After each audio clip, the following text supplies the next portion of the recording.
Maria Madalena foi ao túmulo de Jesus, bem de madrugada, quando ainda estava escuro, e viu que a pedra tinha sido retirada do túmulo.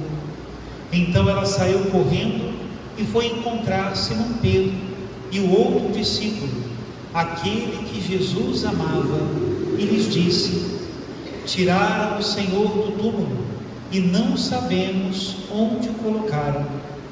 Saíram então Pedro e o outro discípulo e foram ao túmulo. Os dois corriam juntos, mas o outro discípulo correu mais depressa que Pedro e chegou primeiro ao túmulo. Olhando para dentro, viu as faixas de linho no chão, mas não entrou. Chegou também Simão Pedro, que vinha correndo atrás, e entrou no túmulo. Viu as faixas de linho deitadas no chão e o pano que tinha estado sobre a cabeça de Jesus, não posto com as faixas, mas enrolado num lugar à parte. Então entrou também o outro discípulo, que vinha chegando primeiro ao túmulo. Ele viu e acreditou. De fato, eles ainda não tinham compreendido a Escritura, segundo a qual ele devia ressuscitar dos mortos. Palavra da salvação. Glória a vós, Senhor. Podemos recitar, meus queridos irmãos e irmãs. Festa da Páscoa, estamos no ápice, aquilo para o que nós nos preparamos durante os 40 dias da Quaresma. Queríamos e queremos viver uma vida nova, não é? E esse contato com Cristo ressuscitado é de fato a nossa vida. Uma vez que nós ouvimos o Evangelho, as promessas de Jesus e a proposta de Jesus, nós precisamos querer pessoalmente viver uma vida nova. A doutrina da igreja, o catecismo da Igreja Católica, chama essa vida nova de vários nomes: vida na graça, vida no Espírito, graça santificante, estado de graça. Os nomes são importantes para que nós entendamos, né? Mas de fato, o que é mais importante é a experiência de conviver com o ressuscitado. E é para isso que nós estamos aqui. Cristo nos chamou a viver essa vida, né? Agora, como é que nós vamos viver como ressuscitados? Será que é necessário que nós morramos para podermos ressuscitar? São Paulo vai dizer que sim, mas não essa morte física, né? Uma verdadeira paixão, morte e ressurreição precisa acontecer em nosso coração para que nós possamos viver a vida nova. E não é obra nossa, é obra de Cristo, é obra de Deus, é obra do Espírito Santo em nós. Mas é uma verdadeira paixão, uma verdadeira morte, para que aconteça também em nós uma verdadeira ressurreição. As leituras de hoje vão nos dar um roteiro de como é viver essa experiência. E se nós prestarmos atenção, é exatamente o que nós vivemos quando nós celebramos a missa. Quando nós celebramos a celebração eucarística, nós estamos revivendo essa vida da graça. Pode acontecer que, por ser algo cotidiano, nós já não prestemos tanta atenção, e por isso nós não vivamos bem a missa de todos os dias, né? Por isso às vezes é importante uma pregação que recorde aquilo que é fundamental. A primeira leitura de hoje, retirada do livro dos Atos dos Apóstolos. Aliás, o livro dos Atos dos Apóstolos nos acompanhará durante toda a Páscoa. É o livro da Páscoa, é o livro da igreja que quer viver uma vida nova. E a primeira leitura de hoje é tirada daí. Diz assim: vós sabeis o que aconteceu em toda a Judeia, a começar pela Galileia, como Jesus de Nazaré foi ungido por Deus com o Espírito Santo e com poder. Ele andou por toda parte, fazendo bem e curando a todos. Eles o mataram, pregando numa cruz, mas Deus o ressuscitou no terceiro dia. Todo aquele que crê em Jesus recebe em seu nome o perdão dos pecados. Esse é o primeiro momento da vida nova, o arrependimento e o perdão dos pecados. E por isso, todas as vezes que nós celebramos a Eucaristia, nós começamos por um pedido de perdão, por um arrependimento. Precisamos disso, não é? Às vezes, quando vem alguém se confessar, e é muito interessante, né? É um privilégio que só nós padres temos, viver em primeira pessoa a graça da reconciliação como ministros do perdão de Deus. É uma graça muito grande, né? E às vezes chegam algumas pessoas verdadeiramente arrependidas inclusive de coisas que fizeram durante muito tempo e não se arrependiam, coisas que inclusive elas se confessavam, mas não tinham no coração que deveriam confessar aquilo. De repente vem Deus, a graça do ressuscitado, toca o coração dessa pessoa e ela está de fato arrependida, né? E eu costumo dizer, lembre-se que o arrependimento já é uma graça de Deus, e é mesmo.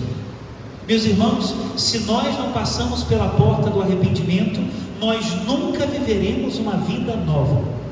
Não é possível viver uma vida nova contrato ainda com a vida velha. Não dá para ficar ainda em relação com aquilo que nós vivíamos antes de nós conhecermos a graça do Senhor Jesus.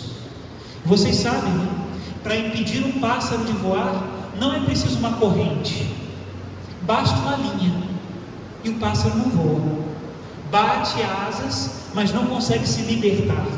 Assim somos nós também, quando queremos viver uma vida nova, mas ainda estamos em contrato com o pecado e com a vida velha. Diz a primeira leitura, não é? Todo aquele que crê em Jesus recebe em seu nome o perdão dos pecados. Sem reconhecer-se pecador, o homem não pode conhecer a verdade sobre si mesmo, e também não é capaz de conhecer a Deus. Segundo momento em que nós precisamos viver essa vida nova, está lá na segunda leitura tirada da carta de São Paulo aos Colossenses.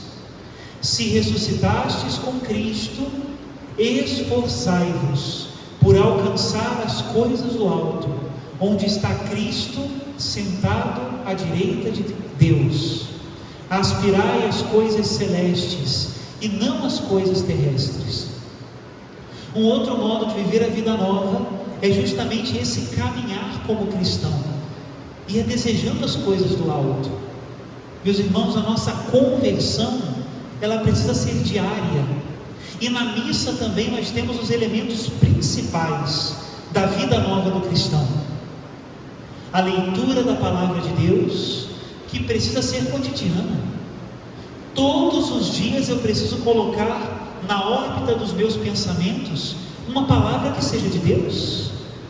Senão, o que acontece é que eu estou sempre girando em torno das minhas ideias, das minhas coisas, das minhas convicções velhas, antigas, porque a novidade vem de Deus, e não é da palavra decorada, é da palavra atual.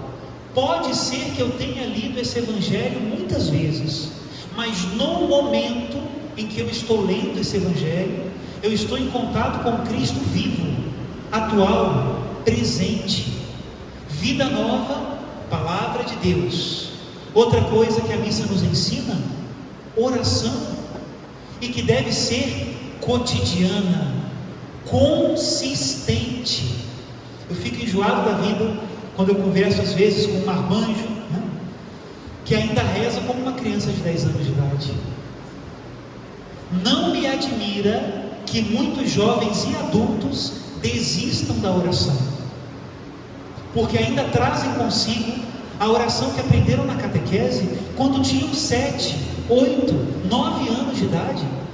Meus irmãos, a oração é vida, e se a oração não amadurece conosco, ela perde o sentido.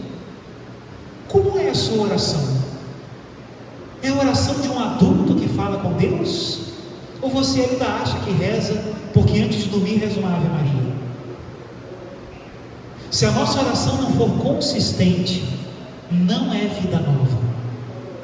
E a terceira coisa que a missa também nos traz: vida nova é vida de Eucaristia, é vida de sacramentos. Existe algo que só depende de Deus, e é Ele que me dá, por meio da igreja, os sacramentos da vida nova, aqueles que podem ser reiterados sempre, não é? A Eucaristia e o perdão dos pecados. Se nós não buscamos as coisas do alto, meus irmãos, não temos vida de ressuscitados. Nisso acontece a paixão, morte e ressurreição de Jesus, porque dói, hein? Ouvir a palavra diariamente é uma paixão e é uma morte. Fazer bem feita a oração de cada dia é uma paixão e é uma morte. Receber bem a Eucaristia é uma paixão e é uma morte. Mas se nós não passamos por isso, não viveremos a ressurreição. E não é uma questão de uma conversão extraordinária. Aprenda uma coisa: ou a conversão é ordinária, ou não é conversão. Às vezes a gente tem muito filme de Hollywood na cabeça, mas para ser de Deus, a minha conversão tem que ser ordinária. Ah, padre, sou muito católico, não perco uma procissão, graças a Deus. Eu também não perco nunca mais, depois das bonitas que a gente fez esse ano aqui. Não perco uma missa, graças a Deus. Eu também não perco nenhuma, para tem todas. Agora, como é que você descansa? Você já passou pela conversão do seu lazer? Já passou pela conversão das suas relações familiares? Já passou pela conversão do seu descanso? Meus irmãos, se a conversão não chega aí, nós não vivemos vida nova? Rezo o terço, vou à missa, vou à procissão, sempre tem alguma coisa na igreja eu vou, mas na hora do lazer, eu volto para a lavagem dos porcos, eu volto para a minha vida velha, eu volto para aqueles costumes que me afastam de Deus, que traem a minha família, que jogam lama nos princípios mais preciosos da nossa santa religião. Então eu ainda não vivo uma vida nova. O catecismo diz isso com clareza, e ele só repete São Paulo. São Paulo diz: se ressuscitastes com Cristo, esforçai-vos por alcançar as coisas do alto. O que diz o catecismo? Se não nos esforçamos para alcançar as coisas do alto, não ressuscitamos com Cristo. É lógico. E a terceira coisa que hoje as leituras nos trazem, e também falam da vida nova, é a missão.